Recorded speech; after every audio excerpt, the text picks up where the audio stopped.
નમસ્કાર વિદ્યાર્થી મિત્રો, વેલકમ બેક. હું પિનાકિની રાવલ એશિયન વિદ્યાલયના ઈ લર્નિંગ પ્રોગ્રામમાં ફરીથી આપને આવકારું છું.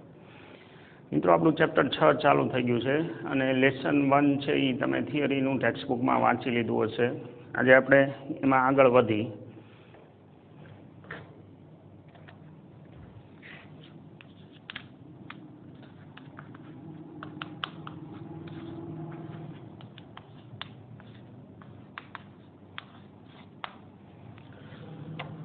છેલ્લે આપણે ચર્ચા કરેલી છે ફેરાડેના નિયમની. વિદ્યુત ચુંબકીય પ્રેરણ ખાતે આપણે એવી વાત કરેલી છે કે જો કોઈ તારના ગૂંચળા સાથે સંકળાયેલું ચુંબકીય ફ્લક્સ બદલાય તો તેમાં ઈએમએફ પ્રેરિત થાય. કેટલું ઈએમએફ પ્રેરિત થાય એને આપણે નામ પાડેલું છે વિદ્યુત ચુંબકીય પ્રેરિત ઈએમએફ. કેટલું ઈએમએફ પ્રેરિત થાય એ ફેરાડેનો નિયમ છે આપણી પાસે.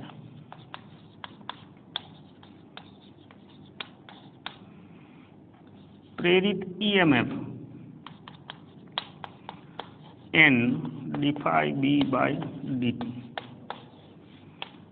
હવે આપણે આની ચર્ચા કરવાની છે આજે. માઇનસ શું કામ મૂકેલો છે અંદર? ફ્લક્સની વ્યાખ્યા તો આપણે શીખી જ ગયા છીએ. સંકલન B.ds અથવા dA પૃષ્ઠ પર, બરોબર. એટલે કે ચુંબકીય ક્ષેત્રનું પૃષ્ઠ પર પૃષ્ઠ સંકલન. આને આપણે ચુંબકીય ફ્લક્સ કીધેલું છે. એમાં dA એટલે ક્ષેત્રફળનો ખંડ છે. ઘણી બધી જગ્યાએ બુકમાં ds લખેલું હોય છે, આપણે dA લખેલું છે. કદાચ એવું થાય કોઈ વાર, અરસપરસ ટેન્શન નહીં લેવાનું. હવે મૂળ પ્રશ્ન આપણો જે છે એની આજે ચર્ચા કરવાની છે. દેટ ઇઝ ઓલો માઇનસ શું કામ મૂક્યો છે. અને આગળના લેક્ચરમાં મેં કીધું હતું કે રાહ જુઓ તો એ લેન્ઝનો નિયમ સૂચવે છે. બહુ મહત્વની વસ્તુ છે.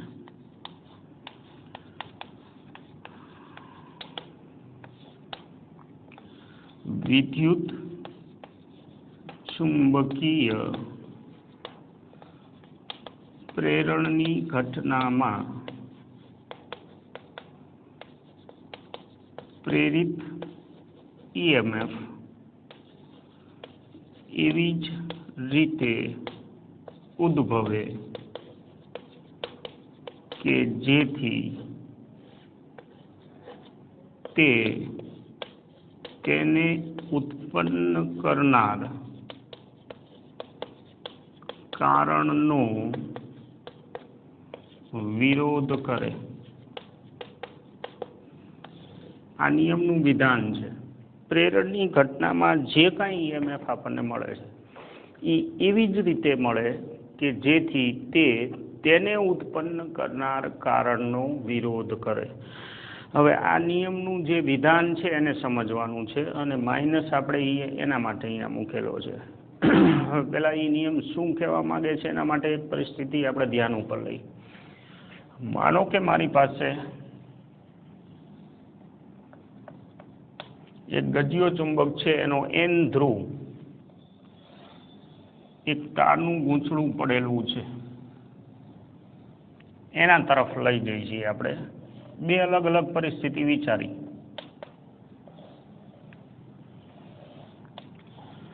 માનો કે આમાં પ્રવાહ આવી રીતે ચાલે છે, મતલબ તમારી દ્રષ્ટિએ સમઘડી. હવે એકચ્યુઅલમાં તારનું ગૂંચળું આમ પડ્યું છે, આપણે N લઈને આવવાનું છે. એટલે એમાં તમારી દ્રષ્ટિએ ધારો કે સમઘડી હાલે છે પ્રવાહ, અથવા તો વિષમઘડી હાલે છે. સમઘડી પ્રવાહ હાલે ત્યારની સિચ્યુએશન હું આવી રીતે બતાવું. મતલબ અંદર એક સાંકેતિક S કરેલો છે. શું કામ એ આપણે વાત કરી લઈ. માનો કે આમ પ્રવાહ જાય છે તો આમાં એક સાંકેતિક N કરવું.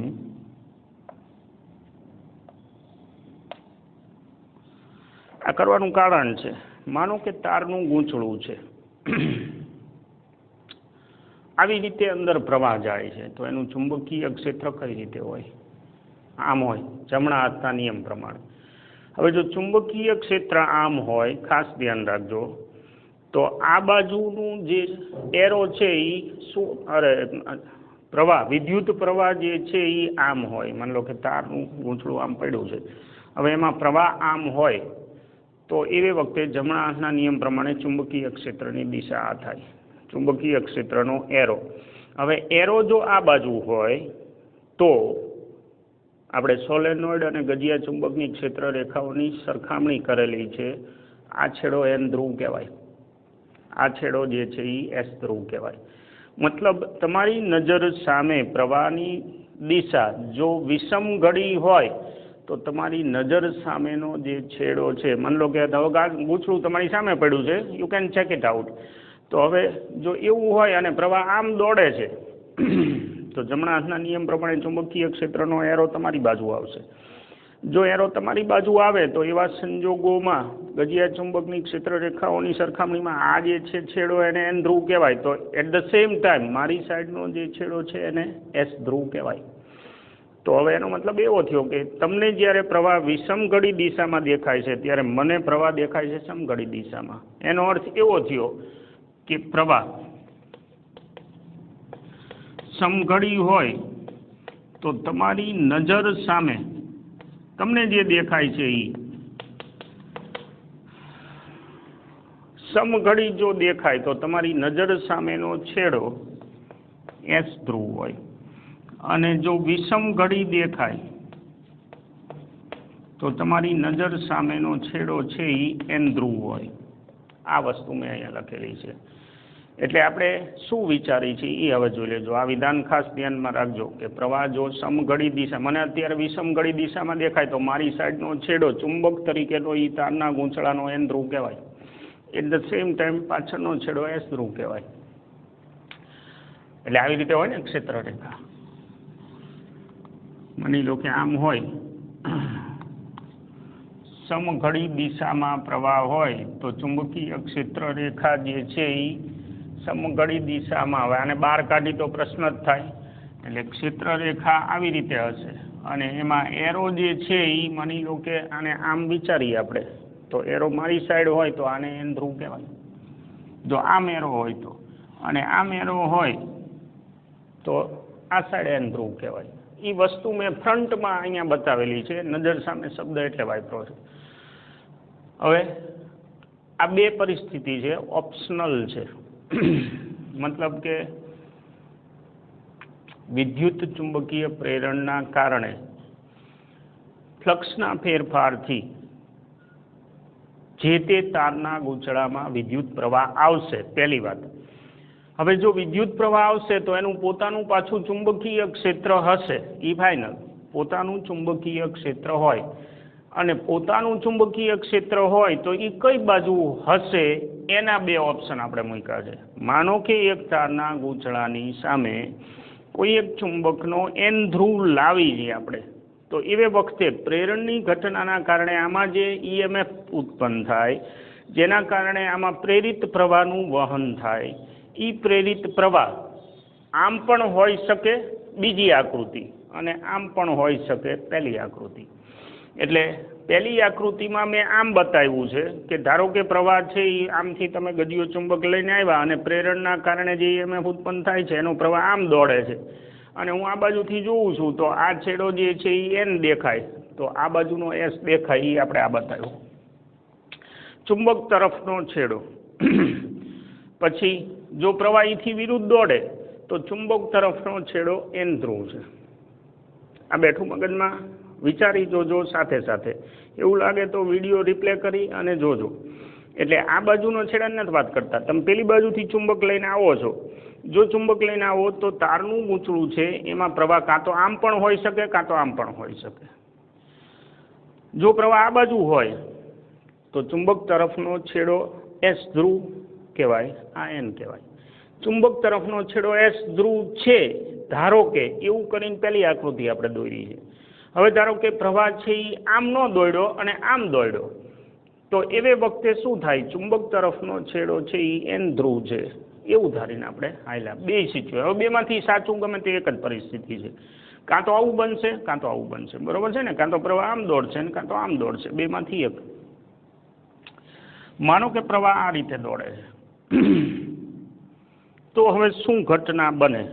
તમે ચુંબક લઈને આવો છો, ચુંબક લઈને આવો અને પહેલી પરિસ્થિતિ પ્રમાણે ચુંબક તરફનો તારના ગૂંચળાનો છેડો એસ ધ્રુવ બને ચુંબક તરીકે, એ રીતે પ્રવાહ એમાં દોડે છે. આ એસ ધ્રુવ બન્યું. તમે કોને લઈને આવો છો? એન ધ્રુવને. એટલે એકલો ધ્રુવ નથી તમારા હાથમાં, એ તો ધ્યાન રાખજો, ત્યાં આખું ચુંબક છે, પણ છેડો એન લઈને આવો છો. ધારો કે આ એસ ધ્રુવ બન્યો તો આકર્ષી બળ લાગશે, એ તો આપણને ખબર જ છે. જો આકર્ષી બળ લાગે તો એવા સંજોગોમાં બળના કારણે ચુંબક પર, ધારો કે તારનું ગૂંચળું આપણે ફિક્સ કરી દીધું છે, તો ગૂંચળા પર બળ લાગે છે, ગૂંચળા પર બળ લાગે, ગૂંચળું ફિક્સ કરી દીધું છે આપણે, તો ઓલું જે એન ધ્રુવ છે એટલે કે ચુંબક, એના ઉપર બળ લાગશે. હવે જો એના ઉપર બળ લાગે તો એની પ્રવેગી ગતિ થાય. પ્રવેગી ગતિ થાય તો એના વેગમાં વધારો થાય. હવે એના વેગમાં વધારો થાય તો ઓછા સમયમાં ફ્લક્સનો ઝાઝો ફેરફાર થશે, કારણ કે પ્રવેગી ગતિમાં વેગ વધશે, અને પ્રવેગી ગતિમાં જો વેગ વધે તો ઓછા સમયમાં વેગ વધવાના કારણે ક્ષેત્ર રેખાઓ ઝડપથી આની હારે સંકળાય, એટલે ફ્લક્સનો ફેરફાર ઝડપી થશે. જો ફ્લક્સનો ફેરફાર ઝડપી થાય તો સામે ઈએમએફ મોટું મળે, પ્રેરિત ઈએમએફ. જો પ્રેરિત ઈએમએફ મોટું મળે તો દોડતો પ્રવાહ વધશે. મતલબ જે કંઈ પ્રવાહ આપણે ધાર્યો છે એ વધશે, એનું મૂલ્ય વધશે. હવે જો એ પ્રવાહનું, કયા પ્રેરિત પ્રવાહનું મૂલ્ય વધે તો એનું પોતાનું ચુંબકીય ક્ષેત્ર મજબૂત થાય, કારણ કે તારના ગૂંચળા માટે ચુંબકીય ક્ષેત્ર કેન્દ્ર પર જ આપણે વિચારી તો આવું હોય. એટલે જો પ્રવાહ વધે તો એનું પોતાનું ચુંબકીય ક્ષેત્ર વધશે, મતલબ કે આ એસ ધ્રુવ મજબૂત થશે. હવે જો એસ ધ્રુવ મજબૂત થાય તો આકર્ષી બળ પાછું વધશે. જો આકર્ષી બળ પાછું વધશે તો પ્રવેગ છે એ વધુ માત્રામાં વધશે. વળી પાછો પ્રવેગ વધુ માત્રામાં વધે તો ચુંબકીય ફ્લક્સનો ફેરફાર વધુ ઝડપી થાય, ઈએમએફ મોટું થાય, પ્રવાહ મોટો થાય, વળી એનું પોતાનું ચુંબકીય ક્ષેત્ર વધુ મજબૂત થાય, અને આ લંગરિયું હાલે રાખે. એટલે કે એક વખત તમે એન ધ્રુવ લાવી અને છોડી દો, અને જો ચુંબક તરફનો તારના ગૂંચળાનો છેડો એસ ધ્રુવ બને એવી રીતે પ્રેરિત પ્રવાહ મળતો હોત તો તમારે ધક્કો માર્યા પછી એફર્ટ કરવાની જરૂર રહે જ નહીં, કારણ કે આ ખેંચાય, આ મોટું થાય, આ ખેંચાય, આ બળ જાજુ લાગે, ખેંચાય, આ ગાડી હાલે. ઘરની ધોરાજી નથી, મતલબ મફતમાં કંઈ ન થાય. તમે એક જ વખત યાંત્રિક કાર્ય કર્યું, મતલબ તમારા દ્વારા ઉર્જા એક જ વખત ખેંચાણી, એક જ વખત વપરાણી. હવે સામે શું થાય છે? પ્રેરિત ઈએમએફ અથવા પ્રેરિત પ્રવાહ તમને મળે છે. એનો અર્થ શું થયો કે ભાઈ અહીંયા વિદ્યુત ઉર્જા તમને મળે છે. મફતમાં વિદ્યુત ઉર્જા મળે? તમે તો એક જ વાર કાર્ય કર્યું, પછી તો ઓલું ચુંબક એની મેળે બળ વધતું જાય છે ને ખેંચાતું જાય છે ને ખેંચાતું જાય છે.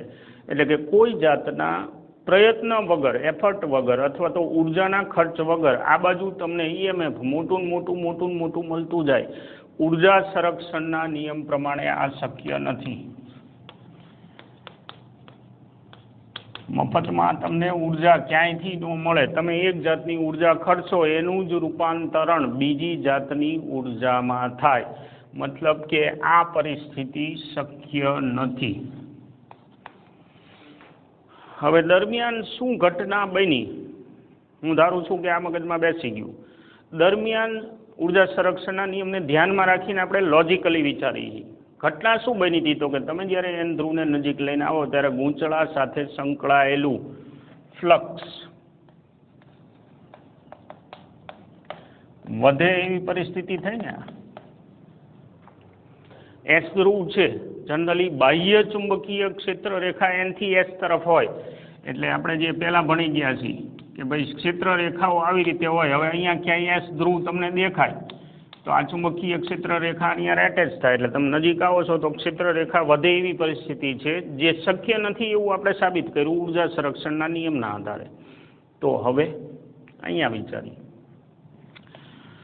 ધારો કે તારના ગૂંચળામાં એવી રીતે પ્રેરિત પ્રવાહ મળે છે પ્રેરણની ઘટનાથી કે જેથી કરીને ચુંબકનો એન ધ્રુવ જ્યારે નજીક આવે ત્યારે તારનો ચુંબક તરફનો છેડો એન ધ્રુવ થાય એવી રીતે પ્રવાહનું વહન અંદર થાય છે પ્રેરિત EMFના કારણે. મતલબ કે આમથી આપણે ચુંબક લઈને આવ્યા અને હવે પ્રેરિત પ્રવાહ જે છે એ આવી રીતે આવે છે.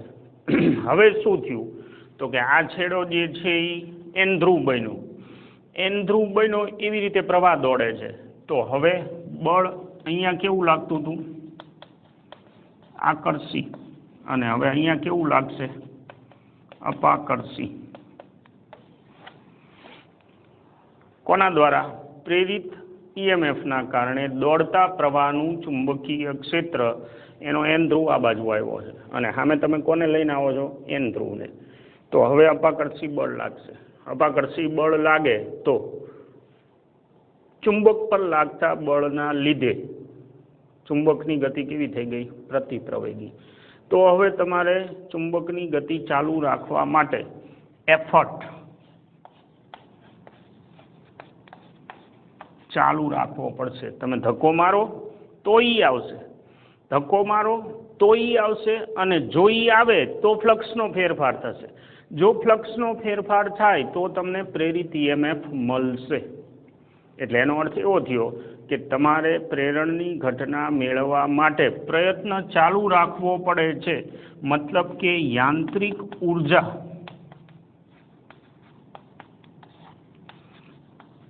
ખર્ચવી પડે. આ કેસમાં જો યાંત્રિક ઉર્જા તમે ખર્ચો તો એનું રૂપાંતરણ તમને વિદ્યુત ઉર્જામાં મળે. જો તમે આ ખર્ચ બંધ કરી દેશો તો તમને વિદ્યુત ઉર્જા મળતી બંધ થઈ જશે. શું કામ? તો કે તમે માની લો કે ધક્કો મારવાનું બંધ કરો એટલે આના કારણે લાગતા પ્રતિપ્રવેગના લીધે આ ભાગી જાય, મતલબ ફ્લક્સનો, અથવા તો સ્થિર રહે, આગળ ન વધે. તમે પકડી રાખ્યું હોય તો તમારે તો શું જોઈશે, ડેલ્ટા ફાઈ જોઈશે. કારણ કે ફેરાડે સાબિત કરી દીધું છે કે ભાઈ ફ્લક્સનો ફેરફાર થાય તો જ તમને પ્રેરણની ઘટના મળવાની છે. તો હવે આ ફેરફાર ચાલુ રાખવા માટે તમારે લાગતા અપાકર્ષી બળ સામે, વાક્ય પકડજો, ફ્લક્સનો ફેરફાર મેળવવા માટે તમારે લાગતા અપાકર્ષી બળ સામે કાર્ય કરવું પડે. જે કાર્ય કરવામાં ખર્ચાતી ઉર્જાનું, એટલે કે યાંત્રિક ઉર્જાનું વિદ્યુત ઉર્જાના સ્વરૂપમાં તમને રૂપાંતરણ મળે. જ્યાં સુધી તમારી યાંત્રિક ઉર્જા વપરાય ત્યાં સુધી તમને વિદ્યુત ઉર્જામાં રૂપાંતરણ મળે. તો ઉર્જા સંરક્ષણના નિયમ પ્રમાણે આ પરિસ્થિતિ વેલિડ છે. ઉર્જા સંરક્ષણનો નિયમ શું કહે છે? નાશ ન થાય, સર્જન ન થાય. ત્યારે આમાં મફતમાં સર્જન થવા માંડ્યું હતું એટલે આ કેન્સલ. મતલબ કે અહીંયા ધ્રુવ નહીં બને, મતલબ કે અહીંયા સમઘડી દિશામાં પ્રવાહ નહીં હાલે. તો હવે પ્રવાહ કઈ રીતે હાલશે? અહીંયા એન ધ્રુવ થાય એવી રીતે, અહીંયા એન ધ્રુવ થાય એવી રીતે. એનો મતલબ શું થયો? પ્રવાહ એવી જ રીતે દોડશે કે જેથી કરીને એને ઉત્પન્ન કરનાર કારણ, હવે એને ઉત્પન્ન કરનાર કારણ શું? તો કે ચુંબકના નજીક આવવાથી ચુંબકીય ક્ષેત્ર રેખાઓ અહીંયા વધુ સંકળાતી હતી, મતલબ ફ્લક્સ વધતું હતું.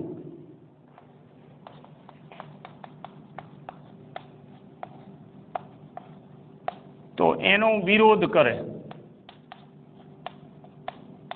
મતલબ ફ્લક્સ ઘટાડે. શબ્દો ધ્યાનમાં રાખજો. વધતા ફ્લક્સને ઘટાડવાનો પ્રયત્ન. હવે એ ઘટાડવાનો પ્રયત્ન ક્યારે થાય? તો કે ઓલી ચુંબકીય ક્ષેત્ર રેખાઓના એરો આમ આવતા હતા, હવે આ એરો આમ આવે ત્યારે આપણને ખબર છે કે બે ક્ષેત્ર રેખાઓ એકબીજાને છેદે નહીં. તો હવે શું થશે? તો કે નેટ ક્ષેત્ર છે એ અસ્તિત્વમાં આવશે. મતલબ કે બેનું સંયુક્ત ક્ષેત્ર છે એ કોઈ જુદી દિશામાં આવી જશે, જેથી કરીને આની 50 ક્ષેત્ર રેખા સંકળાતી હોય તો પેલાની આ બાજુથી ઊંધી સામે આવે છે, જે દરેક જેવી કપાઈ જાય. મતલબ કે ફ્લક્સનો વધારો છે એ ઘટતો હતો. ઉર્જા સંરક્ષણના નિયમના આધારે આ જે પરિસ્થિતિ છે એ ગળે ઉતરે. આ સમજૂતી આપેલી છે આને. લેન્સ છે એટલે આને લેન્સનો નિયમ કહેવાય છે. પ્રેરણની ઘટનામાં પ્રેરિત EMF એવી જ રીતે ઉદ્ભવશે કે જેને ઉત્પન્ન કરનાર કારણ ફ્લક્સનો વધારો એનો વિરોધ કરે. હવે એની સામે આ જ પરિસ્થિતિમાં જો તારના ગૂંચળાથી તમે એન ધ્રુવને દૂર લઈ ગયા હોત તો અહીંયા એસ થઈ જાત ઓટોમેટિક. શું કામ? તો કે તમે દૂર લઈ જાઓ ત્યારે જો આ એન રહે તો વળી પાછી ઓલી ઉપર જેવી પરિસ્થિતિ થાય ને કે અપાકર્ષી બળના કારણે પેલું હાલે રાખે તો વિધાઉટ એફર્ટ તમને ફ્લક્સ મળે એવું તો થાય નહીં. તો હવે એનું કારણ શું થયું? એન ધ્રુવ તમે નજીક લાવો, એ વખતની પરિસ્થિતિ આપણે જોઈ લીધી. એન ધ્રુવને પાછો લઈ જાઓ છો તો હવે ફ્લક્સનું શું થશે? ઘટાડો થવા માગે છે. વધતું તું આવવાના કારણે એને બદલે તમે દૂર જાઓ તો ફ્લક્સ ઘટે છે. કારણ કે ફ્લક્સમાં શું આવે છે? એ બી અને કોસ થીટા. તો એમાં બી નબળું પડે દૂર જાઓ એટલે. તો ફ્લક્સનો ઘટાડો ન થાય એવો પ્રયત્ન થાય અંદર, મતલબ અહીંયા એસ ધ્રુવ આવી જાય. એટલે હવે આમ દોડે પ્રવાહ એને બદલે આમ દોડવા માંડે, જેથી કરીને શું થાય તો કે હવે આકર્ષી બળ લાગશે. તમે એને લઈ જવા માગો છો પેલું ખેંચવા માગશે. એટલે કે હવે કારણનો વિરોધ થઈ ગયો. તમે એને ફ્લક્સ ઘટાડવા માગો છો તો એ વધારવાની ટ્રાય કરશે. અને એમાં શું થયું તો કે હવે તમારે એને લઈ જવા માટે શું કરવું પડે? લાગતા હવે આકર્ષી બળથી વિરુદ્ધ તમારે કાર્ય કરવું પડે, મતલબ ઉર્જાનો ખર્ચ કરવો પડે. એટલે જો તમે લઈને આવો તો અહીંયા એન ધ્રુવ થશે, જો દૂર જતા હોય તો અહીંયા એસ ધ્રુવ થઈ જશે. પણ દરેક પરિસ્થિતિમાં જે વિદ્યુત ચુંબકીય પ્રેરણના કારણે તમને પ્રેરિત EMF મળે છે એ એના બાપને મારે. ઇન શોર્ટ, પ્રેરણ દીકરો છે, અરે ફ્લક્સનો ફેરફાર છે એ દીકરો છે, અને EMF જે પ્રેરિત મળે છે તમને એ બાપ છે. અરે ફ્લક્સનો ફેરફાર છે એ બાપ છે, કારણ કે મૂળ કારણ થયું. અને પ્રેરિત EMF જે છે એનું રિઝલ્ટ છે. તો હવે એ રિઝલ્ટ એવી જ રીતે આવશે કે એના ઉત્પન્ન કરનાર કારણ એટલે કે ફ્લક્સના ફેરફારનો વિરોધ કરે, એટલે કે એના બાપને મારે. આ માઇનસ મૂક્યો છે એ ટાઈપનો કે ડેલ્ટા ફાઈ બી એટલે કે ફ્લક્સનો ડેલ્ટા ફાઈ બી પોઝિટિવ હોય એનો મતલબ ફ્લક્સ વધે છે. હવે જો ફ્લક્સ વધતું હોય તો એ ઘટાડશે. જો ડેલ્ટા ફાઈ બી નેગેટિવ હોય તો એને પ્લસ કરવાનો પ્રયત્ન કરશે, મતલબ વધારશે. એટલે માઇનસ સાઇન છે એ આપણે લેન્ઝના નિયમની સમજૂતીની મૂકેલી છે. એકવાર ટેક્સ્ટ બુકમાં પાછી જોવાનું આને. અને પ્રેરણની કોઈ પણ ઘટનામાં પ્રેરિત EMF અથવા પ્રેરિત પ્રવાહની દિશા નક્કી કરતી વખતે તમારે આ જે સિચ્યુએશન છે એને ધ્યાનમાં રાખવી પડશે, નહીંતર પ્લસ માઇનસના લોચા પડશે. અત્યારે હું પાછો રજા લઉં, અલ્પવિરામ કરીએ, મળતા રહીશું. Thank you. નમસ્કાર.